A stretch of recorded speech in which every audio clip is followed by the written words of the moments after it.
Improved water supply and sanitation services are frequently introduced into very challenging environments, where one or more blockages may stand in the way of them being sustainable or taken to scale. Some critical things must be in place to ensure they keep working. There must be a real demand for services from users. The running costs should be affordable to users, and they must be willing to pay for services now and in the future. If subsidies are required to keep services running, it should be clear where they are going to come from. Where services are dependent on external factors, such as the availability of water or sunlight, they must be designed to accommodate changes in these. Technologies used should be compliant with national standards. It should be clear who is responsible for supporting communities with management, financing, and technical aspects of keeping services running. Service users, local governments, and utilities must have sufficient skills to maintain services and keep them running. Spare parts need to be available in the event of major breakdowns, and the technologies chosen to deliver services must be fit for purpose and implemented to the highest standards. If any of these things are missing or inhibited by barriers, water supply and sanitation services will not deliver long-term benefits and may fail altogether. With so many water supply and sanitation technologies available, it can be difficult to identify blockages to sustainability and scalability. We realize that a lot of these technologies at times they will break down because the context within which they were manufactured or framed up does not suit the actual prevailing conditions or context. Many technologies have gone to scale and are widely used, but many languish in the pilot phase for years with little learning from pilot to pilot and huge amounts of money wasted. Many countries lack formal processes for introduction, evaluation, approval, and standardization of WASH technologies. This means technologies are sometimes rapidly taken up, only to fail soon after introduction. There is no feedback loop between those who produce and introduce technologies and those who use them, meaning blockages to sustainability and scalability persist.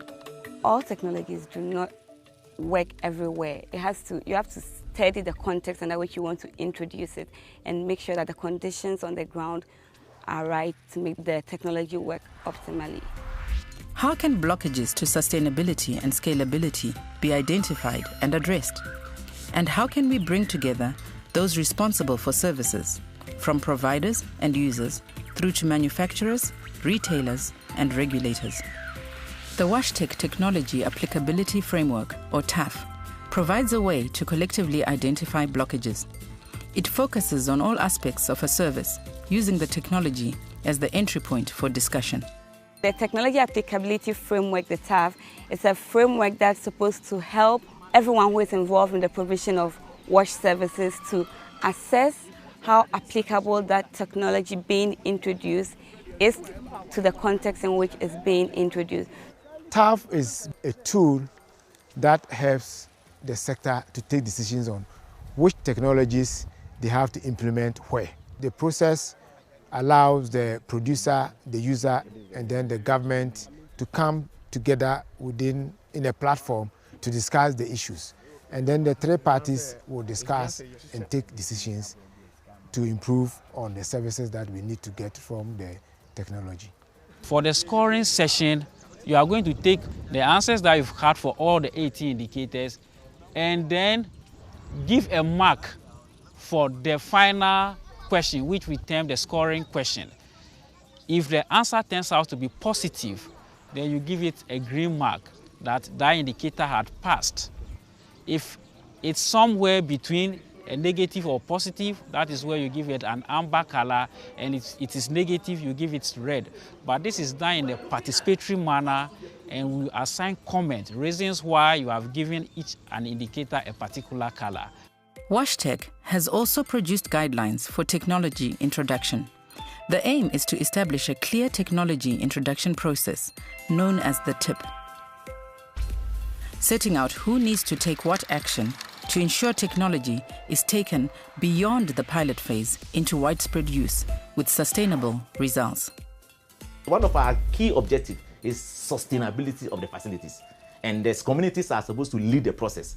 And TAF involves the community. It involves the community, it involves the facilitators, it involves the producers. And that's the good thing I see about TAF. I'm very confident we've got it right, because I would say it wasn't even tested in just one country, not in just one location in one country, but in different locations in different countries, tested on water technologies, tested on sanitation technologies. I'm confident that the TAF is a strong enough document.